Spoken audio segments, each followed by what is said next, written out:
Le point commun à beaucoup de réactifs est la traction en laisse. Elle est ponctuelle ou chronique et regroupe beaucoup de chiens qui finissent par charger en aboyant au bout de leur laisse, ou au mieux tirer dans le sens opposé pour fuir. Avec cet exercice, nous voulons apprendre à Fido le concept de céder à la pression, un comportement contraire à son réflexe d'opposition naturelle. Comme beaucoup d'animaux, le chien s'appuie sur la tension de la laisse, des rênes ou des mains pour tirer dans le sens opposé. C'est donc un apprentissage à part entière que de lui montrer qu'en suivant la tension appliquée sur son corps, il évite un inconfort et peut communiquer de façon beaucoup plus intuitive avec nous. Le but du jeu est de lui montrer que si on applique une pression, il doit suivre pour la faire disparaître. Ce jeu le rend acteur de l'expérience. S'il tire contre nous, rien ne change. S'il part avec nous, la tension disparaît et il peut être récompensé en allant à l'endroit où il voulait aller.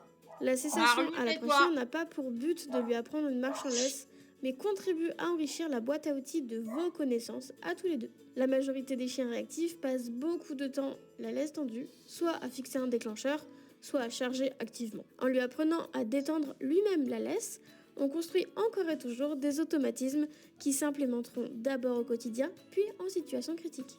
Par exemple, ici, vous voyez Stitch en ville en train de fixer un passant. Nous savons qu'à cette distance, il pouvait déclencher. Kelly a donc appliqué une légère tension sur la laisse et Stitch a Tais-toi. suivi.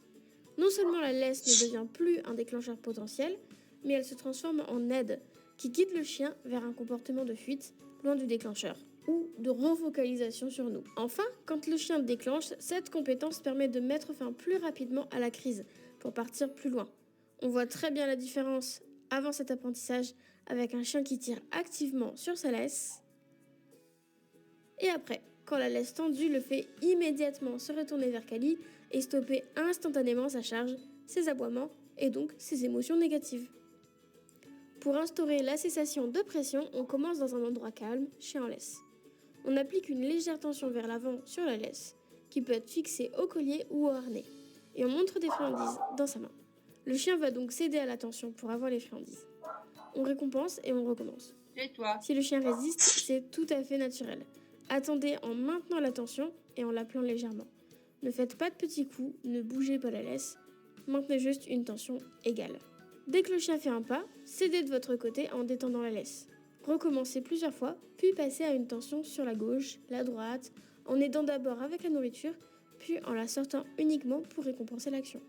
Ici, on voit Kali aider au début en leurrant, et ici, récompenser lorsqu'une cessation est correcte. Stitch a très vite compris cet exercice, alors que c'est un chien qui a tiré toute sa vie. Avec ses colliers coercitifs, nous pensions qu'il serait peu sensible à la pression. Mais ce fut l'inverse. L'exercice l'a libéré et après quelques semaines, nous avons une marche au pied impeccable. Uniquement grâce à cet exercice généreusement récompensé.